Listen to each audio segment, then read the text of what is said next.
Em nosso estudo de hoje, a lição 14 do livro Opinião Espírita e tem por título Espíritas no Evangelho. Comenta o Evangelho nas tarefas doutrinárias do Espiritismo, entretanto, diligencia exumar as sementes divinas da verdade, encerradas no cárcere das teologias humanas, para que produza os frutos da vida eterna no solo da alma. Exalta a glória do Cristo, mas elucida que ele não transitou nos caminhos humanos usufruindo facilidades, e sim atendendo aos desígnios de Deus nas disciplinas de humilde servidor. Refere-te ao céu, mas explica que o céu é o espaço infinito em cuja vastidão milhões de mundos obedecem às leis que lhes foram traçadas a fim de que se erijam em lares e escolas das criaturas mergulhadas na evolução. Menciona os anjos, mas esclarece que eles não são inteligências privilegiadas do universo, e sim espíritos que adquiriram a sabedoria e a sublimação à custa de suor e a preço de lágrimas. Reporta-se a redenção, mas observa que a bondade não exclui a justiça e que o espírito culpado é constrangido ao resgate de si próprio, através da reencarnação, tantas vezes quanto seja necessária, porquanto à frente da lei, cada consciência deve a si mesmo a sombra da derrota ou o clarão do triunfo. Cita profetas e profecias, fenômenos e influências, mas analisa os temas da mediunidade, auxiliando o entendimento comum, no intercâmbio entre encarnados e desencarnados e ofertando adequados remédios aos problemas da obsessão. Salienta os benefícios da fé, mas demonstra que a oração sem as boas obras assemelha-se à dolosa atitude nos negócios da alma, de vez que, se a prece nos clareia o lugar de trabalho, é preciso apagar o mal para que o mal não nos esqueça e fazer o bem para que o bem nos procure. Define a excelência da virtude, mas informa que o crédito moral não é obtido em deserção da luta que nos cabe travar com as tentações acalentadas por nós mesmos, a fim de que a nossa confiança nas esferas superiores não seja pura ingenuidade à distância da experiência. Expõe o Evangelho, mas não faças dele instrumentos de hipnose destrutiva das energias espirituais daqueles que te escutem. Mostra que Jesus não lhe plasmou a grandeza operando sem amor e sem dor, e nem distrais a atenção dos semelhantes, encobrindo-lhes a responsabilidade de pensar e servir, que a Boa Nova nos traça a todos de maneira indistinta. O Espiritismo te apoia ao raciocínio para que lhe releves a luz criadora e a alegria contagiante, auxiliando-te a despertar os ouvintes da verdade, na compreensão do sofrimento e na felicidade do dever, nos tesouros do bem e nas vitórias da educação. Interessante, né? Eu vou falar por mim, pela formação que eu tive. Num primeiro momento, a gente acreditava que o mundo precisava de um salvador.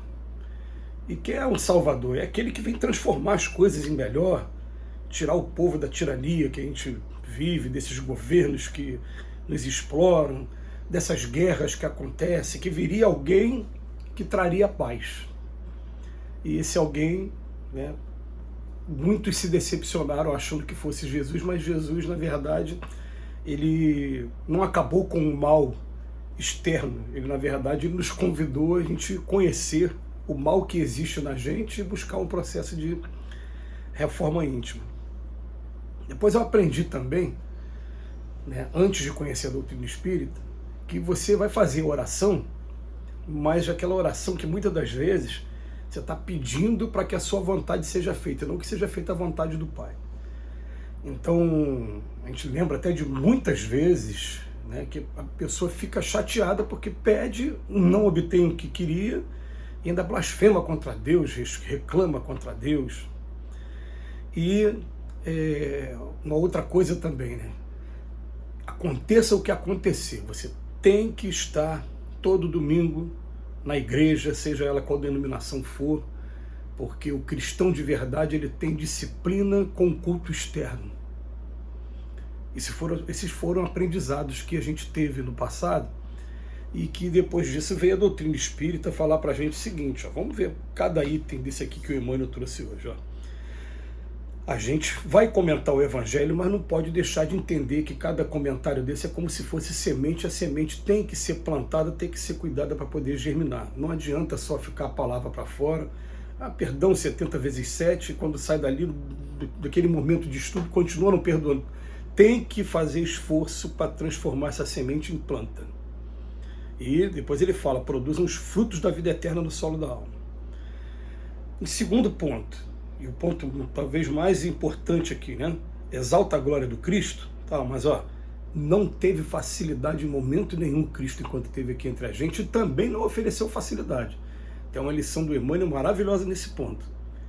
Ele falava assim, né? Aquele que quiser servir, que seja o mais humilde, ele vem falar para a gente, eu vos envio como ovelhas no meio de lobos, carrega a tua cruz e segue-me, né? Amai os vossos inimigos.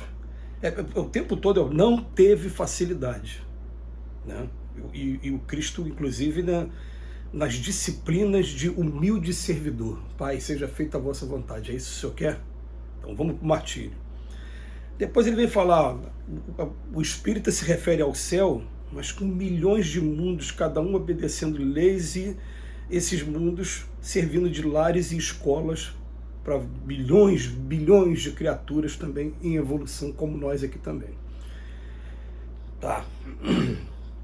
A nossa ciência não descobriu vida em outros planetas, mas a nossa ciência já descobriu que é impossível isso tudo existir só para deleite da nossa visão. E a nossa ciência está descobrindo o tempo todo que tem vidas que estão além do alcance dessa vista aqui.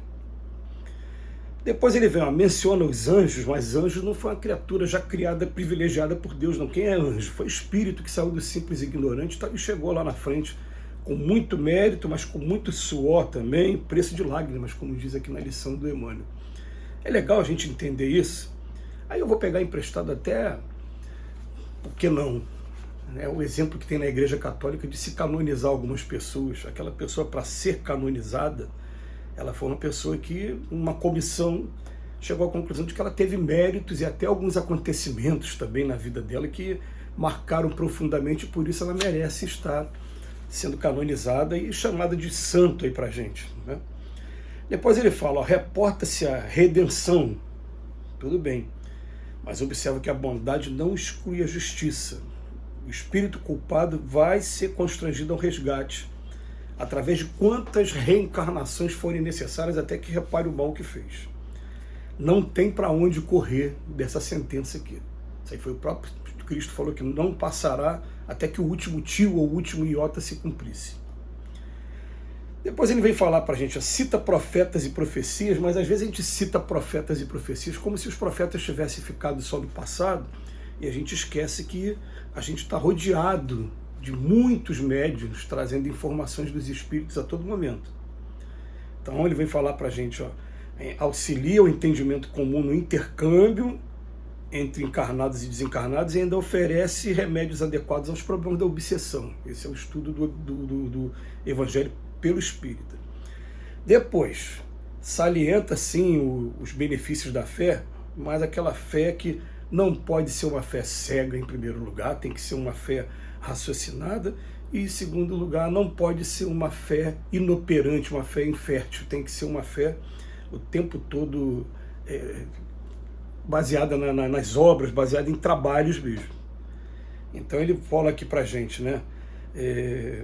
A prece nos clareia o lugar de trabalho e é preciso pagar o mal para que o mal nos esqueça e também fazer o bem para que o bem nos procure. É o lugar do trabalho. E por fim, ele vem falar assim, que define a excelência da virtude, mas informa que o crédito moral não é obtido em deserção da luta, não. Primeira queda, primeiro momento de crise, me afasto. Não é para isso. Algumas vezes o afastamento vai ser estratégico e até necessário, sim, porque a gente poderia resvalar para mal pior, principalmente no século de depressão que a gente está vivendo, mas deserção da luta, jamais, jamais, jamais. Então, Emmanuel nos convida, expõe o Evangelho, mas não faz dele instrumento de hipnose destrutiva das energias espirituais, não. Mostra que Jesus plasmou a grandeza operando o ápice. a grandeza operando sem amor e sem dor, não lhe plasmou a grandeza operando sem amor e sem dor, teve amor e teve dor, e nem distrai a atenção dos semelhantes e cumprindo-lhe a responsabilidade de cada um. Que Jesus nos abençoe hoje e sempre.